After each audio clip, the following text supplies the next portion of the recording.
اسرائیل کی زیونسٹ افواج کی طرف سے غزہ کی پٹی میں نہتے فلسطینیوں کے خلاف ہولوکاسٹ آج 17ویں روز میں داخل ہو گیا۔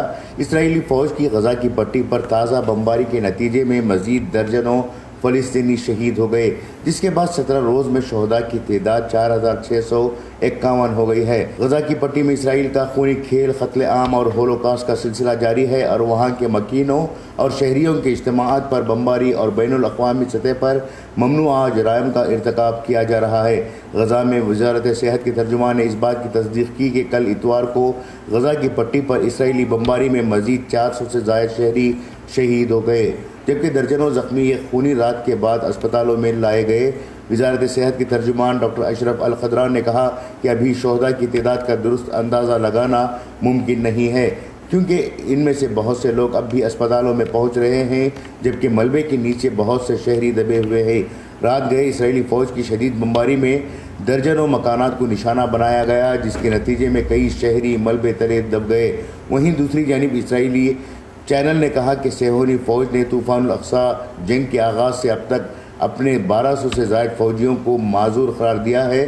چینل نے کہا کہ جنگ کے آغاز سے اب تک اسرائیلی فوج کی صفوں میں 1210 نئے زخمیوں کا رجسٹریشن کیا گیا ہے اور فوج نے انہیں معذور قرار دیا ہے۔ اسرائیلی فوج نے اس سے قبل اعلان کیا تھا کہ 7 اکتوبر کو آپریشن طوفان الاقصی کے بعد سے اس کے 307 فوجی ہلاک ہوئے اور 200 سے زائد کو گرفتار کر لیا گیا ہے، جس میں زمینی، سمندری اور فضائی حملے اور غزہ کے اطراف میں متعدد بستیوں میں مزاحمتی جنگجوؤں کی دراندازی شامل ہے۔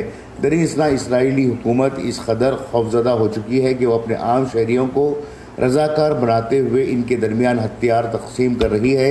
اسرائیل کی وزارت قومی سلامتی کے ڈپٹی ڈائریکٹر جنرل ایلزر نے بتایا کہ ان ٹیموں کو 20,000 ہتھیاروں کی تقسیم کا حکم جاری کیا گیا ہے۔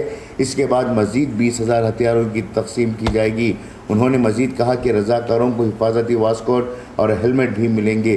اگرچہ اس نے ہتھیار کی قسم کے بارے میں تفصیلات فراہم نہیں کی، لیکن بن گوئر نے خود کو M16 یا M4 آٹومیٹک گنز دوسروں کو سونپتے ہوئے دکھایا گیا ہے۔